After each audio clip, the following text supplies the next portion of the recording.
Aujourd'hui, on s'attaque à un livre un peu à part. Un livre écrit par quelqu'un qui ne regarde pas les marchés depuis une tour d'ivoire, mais depuis plus de 50 ans de pratique, de crises, d'erreurs et de convictions forgées dans le réel. Je parle ici de Charles Gave, un financier français reconnu à l'international, fondateur de la société GAFCAL basée à Hong Kong, un des think tanks macroéconomiques les plus respectés dans le monde. Depuis les années 70, il observe, analyse et investit à travers tous les cycles de marché. Inflation, déflation, crise monétaire, bulle, crack. Mais Charles Gave, ce n'est pas seulement de la macro. C'est surtout une obsession pour la liberté économique, la protection du capital et la responsabilité individuelle de l'investisseur. Il défend une idée simple mais exigeante. Investir, ce n'est pas battre le marché à court terme, c'est survivre à long terme. En octobre 2024, il publie The General Theory of Portfolio Construction, un livre dense, structurant, presque un manuel de survie pour les investisseurs sérieux. Un ouvrage qui ne parle pas de coûts, mais de construction de portefeuilles antifragiles, capables d'encaisser le monde tel qu'il est, et non tel qu'on aimerait qu'il soit. Et c'est précisément ce que je vous propose de décortiquer aujourd'hui. Ce livre est avant tout un condensé de ce que les marchés financiers ont appris à Charles Gave au cours de plus de 50 ans de carrière. Charles Gave débute en effet sa carrière de financier au début des années 70. Depuis, il a traversé toutes les grandes secousses des marchés modernes. Le choc pétrolier de 1971, le krach de 1987, l'effondrement japonais de 1990, la crise asiatique de 97, la bulle Internet des années 2000, la crise financière de 2008, et bien d'autres encore. Et pour nous, investisseurs moins expérimentés, il est essentiel de s'inspirer de ce type de marin capable de naviguer et de survivre dans des eaux particulièrement agitées. Dans sa quête de construire un portefeuille capable de se comporter honorablement, quels que soient les événements du monde réel, sont nées plusieurs idées structurantes.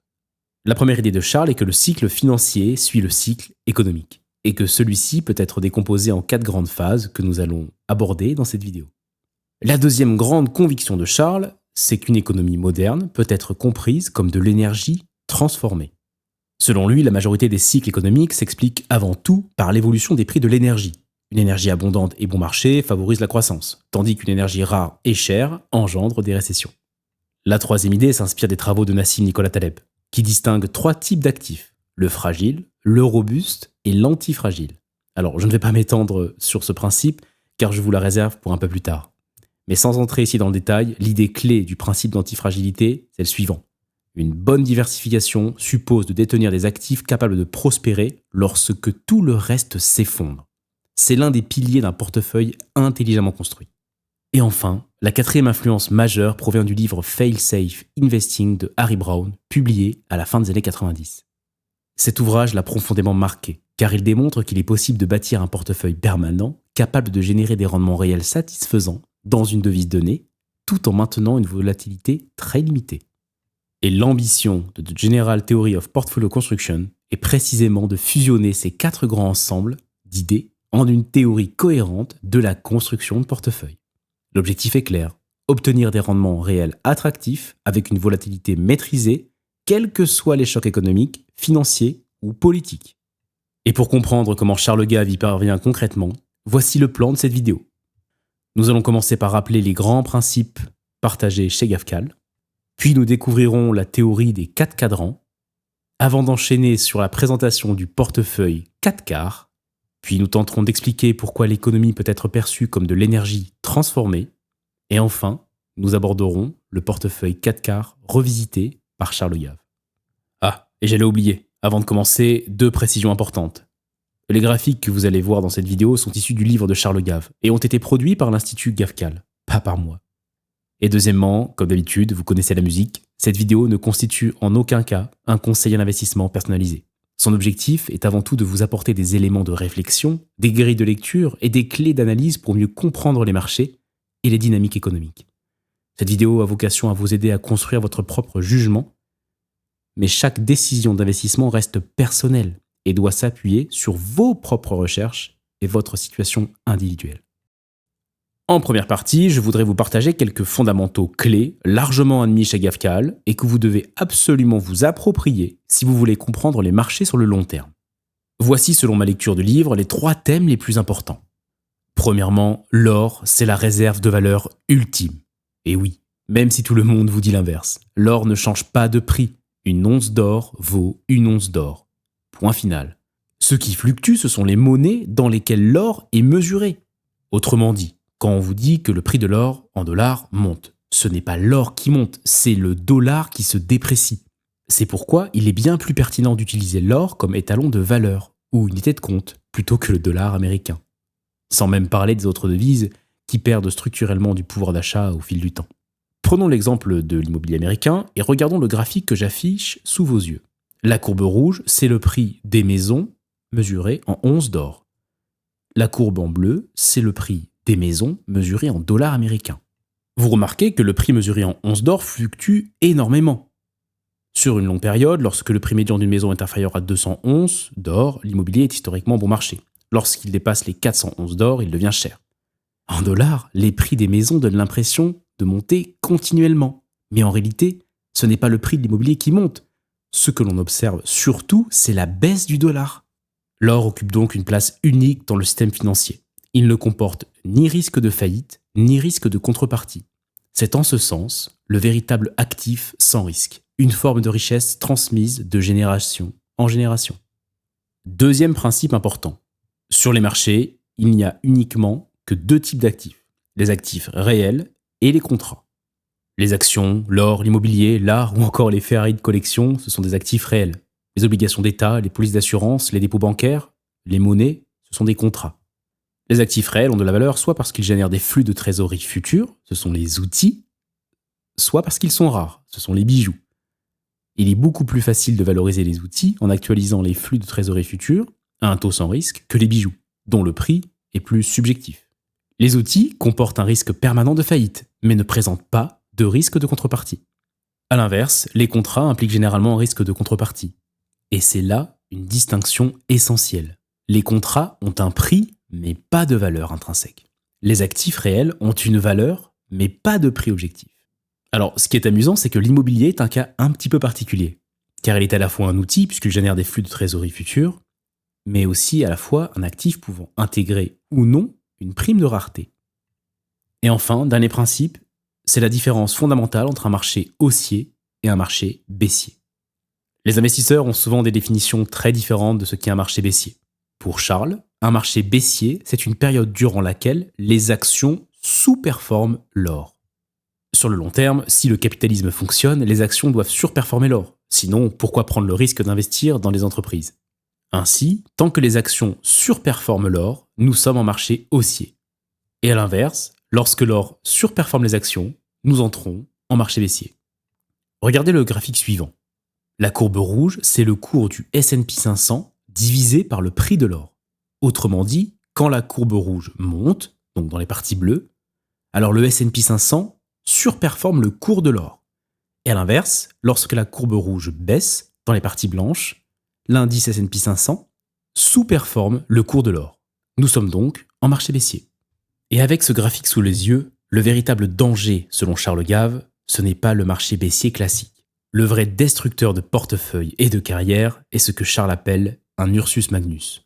Une chute des marchés actions d'au moins 40% en termes réels. Regardez le graphique. Aux États-Unis, depuis 1920, on peut identifier 4 grands marchés haussiers. De 1921 à 1929, de 1941 à 1969, de 1980 à 2000, et celui qui a commencé sa course en 2012 et qui s'est probablement terminé en 2021, puisque depuis, l'or surperforme les actions. Et chacun des 3 premiers marchés haussiers s'est conclu par un Ursus Magnus. Vous avez vu la dégringolade ? Donc la question ici reste ouverte. Que va-t-il se passer à l'avenir ? Et comment se protéger de ce futur Ursus Magnus ? La vérité, c'est que personne ne sait quand est-ce qu'il va se produire. Mais Charles sait comment s'en protéger. Et c'est ce que nous allons aborder dans les parties suivantes. Une fois ces grands principes assimilés, passons maintenant à un autre pilier absolument fondamental, le cadre des 4 cadrans. Ce modèle que Charles Gave utilise depuis 1978 repose sur l'idée suivante. Tout gestionnaire d'actifs, à condition d'avoir une carrière suffisamment longue, sera nécessairement confronté à 4 environnements économiques distincts. Et ces environnements sont déterminés par 2 variables clés, le niveau de croissance et le niveau d'inflation. Et nous voyons alors apparaître 4 cadrans. Beaucoup de croissance et peu d'inflation, c'est le boom déflationniste. C'est en fait l'état naturel du capitalisme. Car chaque jour, des entrepreneurs et dirigeants cherchent à produire plus, mieux et avec moins de ressources. Et lorsqu'ils y parviennent, l'économie entre dans un processus de destruction créatrice, appelé croissance schumpeterienne chez Gafkal. Dans cet environnement, les actifs à privilégier sont les actifs de longue duration, en particulier les actions de croissance. Les obligations d'État et les entreprises se comportent bien. L'immobilier progresse également. Donc ce qu'il faut acheter, ce sont des entreprises innovantes, disposant d'un fort pouvoir de fixation des prix, et ce qu'il faut vendre, ce sont des entreprises sans pricing power. Le cadran au-dessus, c'est beaucoup d'inflation et beaucoup de croissance. On appelle ça le boom inflationniste. Ce régime apparaît généralement en période de guerre, ou lorsque le poids de l'État augmente rapidement dans l'économie. Un indicateur clé est la hausse marquée des dépenses publiques en pourcentage du PIB. Dans ce contexte, les investisseurs doivent se tourner vers des actifs rares. L'or arrive naturellement en tête, même si l'ensemble des matières premières surperforme en général. Et les obligations, en revanche, souffrent. Ce qu'il faut donc acheter en priorité, ce sont les réserves de valeur, l'or, l'immobilier, les matières premières. Et ce qu'il faut vendre, ce sont les obligations de long terme. Passons maintenant de l'autre côté. Pas de croissance, mais forte inflation. C'est ce qu'on appelle la récession inflationniste. On parle en fait ici de stagflation. C'est sans doute la phase la plus difficile pour vous et moi, les investisseurs, car très peu d'actifs performent. Les actifs de longue duration sont lourdement pénalisés, et même les obligations peuvent s'effondrer. La stagflation est souvent provoquée par une flambée des prix de l'énergie. Dans ce contexte, la prudence est de mise. Ce qu'il faut acheter, ce sont des liquidités dans la devise la plus sûre possible, le franc suisse par exemple. Et ce qu'il faut vendre, ce sont tous les actifs financiers. Et enfin, le dernier cadran, c'est pas de croissance et pas d'inflation. Autrement dit, la récession déflationniste. Ici, les prix et les volumes de vente chutent simultanément. Le remboursement du principal de la dette devient alors extrêmement difficile, voire impossible. Dans cet environnement, seules les obligations d'État de longue maturité progressent réellement. Alors ce qu'il faut acheter, ce sont ces obligations d'État les plus sûres. Et il faut vendre pratiquement tout le reste. Les 4 cadrans sont désormais posés. Prenons un peu de recul. Que constate-t-on ? Dans les phases de récession, le côté gauche du cadran, il convient de détenir des contrats, donc cash et obligations. À l'inverse, dans les phases d'expansion économique, le côté droit, il faut privilégier les actifs réels, donc les actions et l'or. Et c'est cette alternance entre contrats et actifs réels qui constitue la clé de lecture du modèle des 4 cadrans. Étant donné qu'il est extrêmement difficile, pour ne pas dire impossible, de savoir précisément dans quel environnement économique nous nous trouvons. Même si Charles Gave nous donne quelques repères utiles, la vraie question est la suivante. Comment construire un portefeuille capable de s'en sortir dans tous les environnements ? Et c'est à ce moment-là qu'intervient le portefeuille permanent de Harry Browne. Partant du principe que personne n'est réellement capable de faire des prévisions économiques fiables et que très peu d'investisseurs comprennent en profondeur le fonctionnement des marchés financiers, Browne propose une approche radicalement simple. Plutôt que de chercher à anticiper le prochain cycle, il suggère d'investir un quart de son portefeuille dans chacun des 4 actifs fondamentaux, ceux qui surperforment respectivement dans chacun des 4 cadrans économiques. Pour un investisseur américain, cela signifie investir dans 25% de cash, 25% d'obligations du Trésor américain à 10 ans, 25% dans le S&P 500 et 25% dans l'or. La gestion est volontairement minimale. La seule véritable règle consiste à procéder à des rééquilibrages périodiques afin de maintenir une pondération de 25% pour chaque actif. Et franchement, compte tenu de la simplicité du portefeuille, les résultats obtenus sont particulièrement intéressants. Dans tous les pays où le portefeuille permanent a été testé, on observe des performances très similaires, une progression réelle de l'ordre de 4 à 5% par an moyen, avec une volatilité remarquablement faible. Mais sa caractéristique la plus attractive ne réside pas tant dans le rendement que dans la stabilité des performances. Le plus impressionnant, c'est que la volatilité du portefeuille permanent est inférieure à celle du marché action local et même inférieure à celle du marché obligataire. Alors là, la question devient évidente. Comment un portefeuille aussi simple peut-il produire de tels résultats ? La réponse se trouve tout simplement dans la théorie des 4 cadrans économiques. Dans un système capitaliste, l'état normal, c'est celui du boom déflationniste, caractérisé par une hausse des volumes et une baisse des prix. Dans ce contexte, les ventes des entreprises progressent plus vite que les prix ne reculent, ce qui valorise les actions. Pendant ce temps, les obligations gagnent en valeur réelle, le cash s'apprécie et l'or sous-performe. Résultat, 3 des 4 actifs du portefeuille affichent un rendement réel positif. Il arrive toutefois que l'État prenne une place excessive dans l'économie, ce qui conduit à un boom inflationniste, typique des périodes de guerre. Dans ce scénario, prix et volume augmentent simultanément. L'or et les actions progressent, le cash stagne et les obligations reculent. 2 actifs montent, un reste stable et un baisse. Le portefeuille permanent s'en sort correctement. Vient ensuite le scénario le plus délicat, la récession inflationniste ou stagflation. Les prix augmentent mais les volumes diminuent. Dans ce cas, l'or progresse, le cash délivre des rendements modestes mais positifs, tandis que les actions et les obligations chutent fortement. C'est de loin l'environnement le plus dangereux. Le portefeuille permanent y subit généralement un repli, mais ces pertes restent en principe insuffisantes pour provoquer des dégâts durables. Et enfin, nous avons la récession déflationniste, lorsque prix et volume chutent simultanément. Dans ce contexte, les obligations d'État et le cash s'apprécient. Les actions reculent nettement et l'or reste globalement stable. 2 actifs en hausse, un stable et un en baisse. Là encore, le portefeuille permanent résiste bien. En résumé, dans 3 scénarios sur 4, un actif performe très fortement, 2 se comportent correctement et un seul sous-performe. Ainsi, dans la majorité des cas, le portefeuille progresse. Ce n'est que lors des épisodes de stagflation que le portefeuille souffre réellement. Ces périodes sont souvent violentes, mais elles ont historiquement tendance à être relativement courtes. Bon, ça, c'est un principe qui nous vient de Harry Browne et qui a fortement influencé, voire guidé Charles dans sa carrière. Mais Charles Gave a aussi observé un fait incroyablement simple. L'objectif de tout système économique, c'est le suivant: prendre des ressources, les transformer et produire un bien ou un service dont la valeur monétaire dépasse le coût total des ressources utilisées. La différence entre les deux, c'est le profit. Et dans ce cadre, plusieurs constats s'imposent. Les systèmes de production passés ont généré des profits bien réels. Une partie de ces profits a été consommée, une autre épargnée, et cette épargne a été investie soit dans de nouvelles capacités de production, soit dans l'or. Autrement dit, l'or représente une fraction des profits passés, conservés pour être mobilisés de manière opportuniste. Par conséquent, l'or n'est rien d'autre aussi que de l'énergie transformée. Mais alors si l'or, les actifs productifs et l'énergie ne sont au fond que différentes formes d'énergie transformée, alors il est logique de penser que leurs valeurs relatives tendent à converger dans le temps. Alors, pour vérifier ce point, comment mesure-t-on chacun de ces 3 ensembles: énergie, système productif et or? Eh bien c'est facile. Déjà, pour ce qui est de l'énergie, aujourd'hui, un fait demeure. Les énergies fossiles représentent encore plus de 80% de l'énergie consommée dans le monde. Et parmi elles, le pétrole reste de loin la source dominante à l'échelle mondiale. Par conséquent, la meilleure approximation du prix de l'énergie reste le prix du baril de pétrole. Ensuite, pour mesurer le système productif, rien de mieux que l'indice S&P 500, qui regroupe les 500 plus grosses entreprises cotées américaines. Et enfin, pour l'or, on peut communément la mesurer avec l'once. Regardons ensemble la courbe rouge, qui correspond au cours de l'or, divisé par le prix du baril de pétrole. Depuis 1950, nous remarquons que la majorité des récessions américaines, les zones en grise, ont toujours été précédées par une baisse de la ligne rouge. Donc c'est-à-dire lorsque le pétrole surperforme l'or. Autrement dit, lorsque l'énergie est chère. Lorsque cette ligne baisse fortement parce que le prix du pétrole surperforme l'or, cela signifie généralement que le risque de récession augmente. Ce qui, vous le remarquez, n'est pas encore le cas aujourd'hui.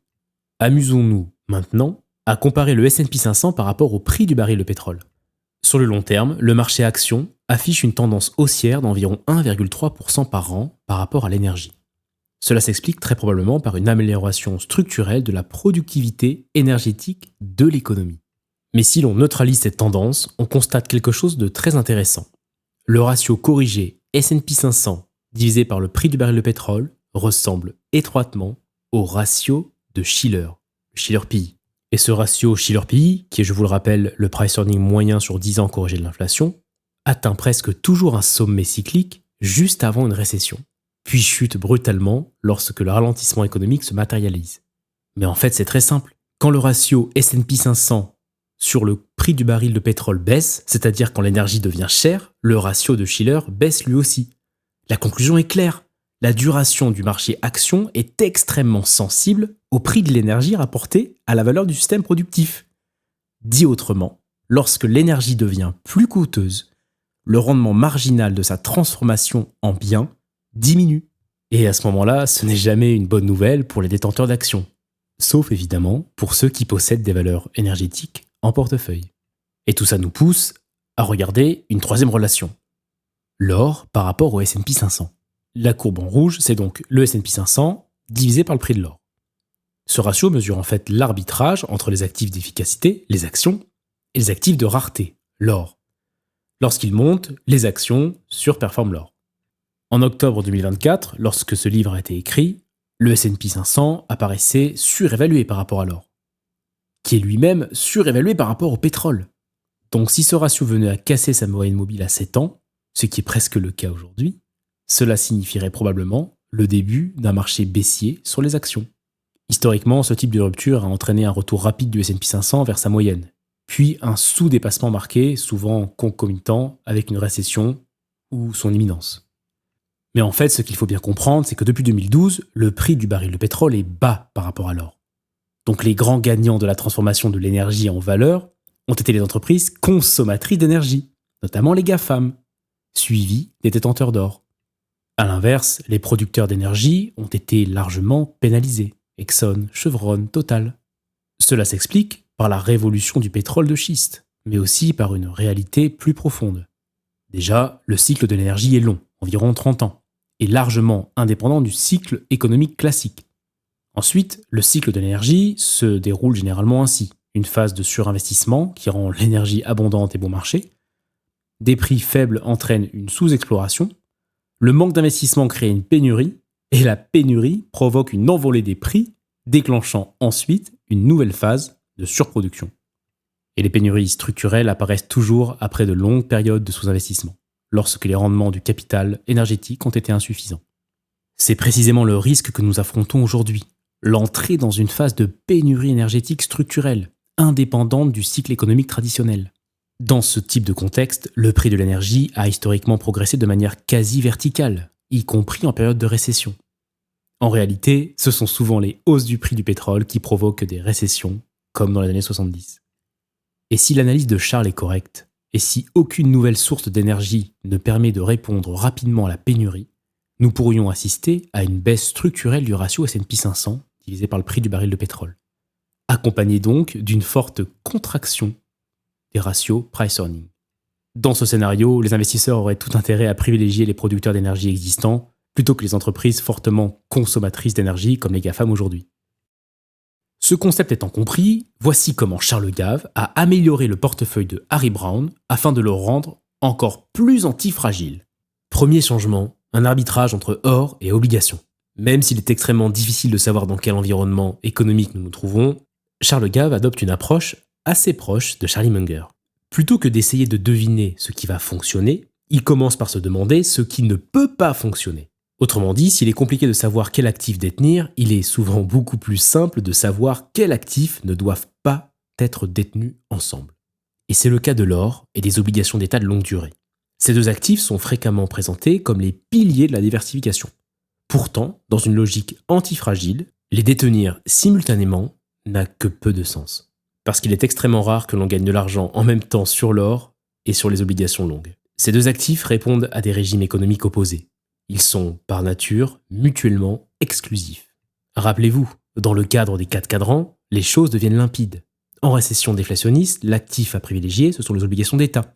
En boom inflationniste, l'actif refuge par excellence, c'est l'or. L'or et les obligations occupent donc des positions symétriques dans les 4 cadrans. Conclusion logique, dans un portefeuille bien construit, on ne devrait jamais détenir les deux en même temps. Soit on détient des obligations, soit on détient de l'or. La vraie question devient alors centrale. Comment savoir quand passer de l'un à l'autre? La règle que propose Charles Gave est simple. Laissez les marchés décider s'il convient de détenir de l'or ou des obligations, à l'aide d'une technique très simple présentée dans le graphique suivant. La courbe orange, c'est le ratio entre les obligations du Trésor américain à 10 ans et le prix de l'or. Et la ligne rouge, c'est sa moyenne mobile à 7 ans. Tant que ce ratio reste au-dessus de sa moyenne mobile à 7 ans, on reste investi en obligations d'État américaines. Ce sont les zones en bleu. Et dès que ce ratio passe en dessous de sa moyenne mobile, on bascule vers l'or. Ça, ce sont les zones en blanche. Pas de prévision, pas d'opinion macro, uniquement une décision dictée par les marchés eux-mêmes. Et les études empiriques sont très parlantes. Un portefeuille Brown 2.0, rebalancé dynamiquement entre or et obligations selon cette règle, aurait délivré plus de 1,4 points de performance annuelle supplémentaire depuis les années 70, avec quasiment le même niveau de volatilité. Mais l'intérêt de cette approche ne se limite pas à la performance. Plus fondamentalement, ce portefeuille à 3 actifs s'inscrit parfaitement dans les concepts développés par Nassim Taleb. On obtient une structure extrêmement élégante. Un tiers dans un actif robuste, c'est le cash. Un tiers dans un actif fragile, c'est les actions, et un tiers dans un actif antifragile, soit l'or, soit les obligations du Trésor américain, mais jamais les deux en même temps. Et c'est là que réside toute la puissance du raisonnement. En supprimant l'actif qui n'a aucune chance de bien se comporter dans l'environnement en cours, le portefeuille à 3 actifs fait mieux que le portefeuille Brown classique, à 4 actifs. Non pas en prenant plus de risques, mais en éliminant l'erreur structurelle. Le résultat est clair, un portefeuille plus simple, plus cohérent, plus antifragile, et donc plus performant. Venons-en maintenant au deuxième apport majeur de Charles Gave au portefeuille de Harry Browne, c'est l'énergie. Rappelez-vous d'un élément important. Charles Gave a commencé sa carrière au début des années 70. Il a donc vécu et subi de plein fouet le choc pétrolier de cette décennie. Une période durant laquelle la majorité des actions du Dow Jones ont été laminées, à une exception près, les valeurs énergétiques. Et selon Charles Gave, c'est un défaut structurel du portefeuille permanent de Harry Browne. Aussi élégant soit-il, ce portefeuille n'est pas réellement protégé contre une hausse brutale du prix de l'énergie. La preuve est historique. Lors des chocs pétroliers des années 70, le portefeuille permanent a tout de même perdu près d'un quart de sa valeur. Et donc la solution proposée par Charles Gave est très cohérente. Pour restaurer une forme de neutralité énergétique au portefeuille, il a introduit une 5e poche dans le portefeuille, dédiée aux producteurs d'énergie via par exemple l'indice XLE, qui regroupe tout simplement les principaux producteurs de pétrole mondiaux. Concrètement, cela garantit qu'au moins 20% de la composante action du portefeuille soit exposée à l'énergie, en plus de l'exposition déjà contenue dans le S&P 500. Dans cette simulation, nous passons donc de 4 à 5 actifs. Logiquement, on pourrait s'attendre à un portefeuille plus risqué, parce qu'il y a plus d'actions, donc plus de rendement potentiel, mais aussi plus de volatilité. Et pourtant, les résultats sont complètement contre-intuitifs.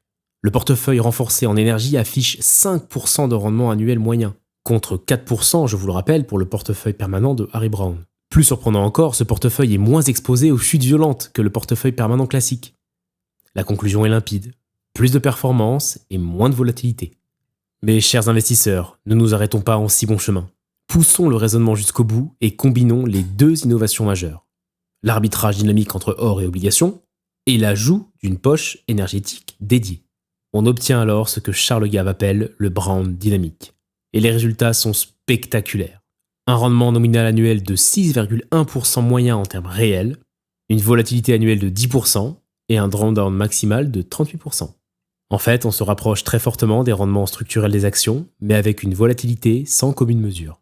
Nous avons ici un portefeuille capable de capturer l'essentiel de la performance des actions sans en subir la volatilité. C'est magique. J'espère que vous avez bien saisi l'ambition profonde de l'auteur. Son objectif n'est pas de livrer une recette clé en main, mais de proposer un cadre conceptuel solide, permettant aux gérants et aux investisseurs de construire des portefeuilles véritablement antifragiles, en partant du portefeuille permanent de Harry Browne, puis en l'adaptant aux réalités de chaque marché local. Charles Gave le reconnaît lui-même. Le travail n'est pas terminé. Le principal défi reste de taille, bâtir un portefeuille type Harry Browne, applicable à l'échelle internationale. Il n'est pas certain que cela soit pleinement réalisable, mais il est tout à fait déterminé à essayer. Son objectif, au fond, est simple et profondément humble, aider les lecteurs à aller plus loin que lui. Et à ce sujet, Charles aime rappeler qu'il se sent souvent comme un nain, juché sur les épaules de géants, capable de voir un peu plus loin grâce au travail colossal accompli par ceux qui l'ont précédé. La bonne nouvelle, c'est que le travail de ces géants est à votre portée. Ils tiennent dans un objet simple, intemporel et terriblement puissant, les livres. Alors il ne vous reste plus qu'une chose à faire. Premièrement, abonnez-vous à Page et Liberté pour ne rien manquer des prochains épisodes. Et deuxièmement, procurez-vous le livre de Charles Gave via le lien en description afin de vous replonger en détail dans ses travaux et approfondir ses idées, notamment celles que je n'ai pas pu aborder aujourd'hui. Je vous dis à très bientôt pour le prochain épisode sur la chaîne Page et Liberté.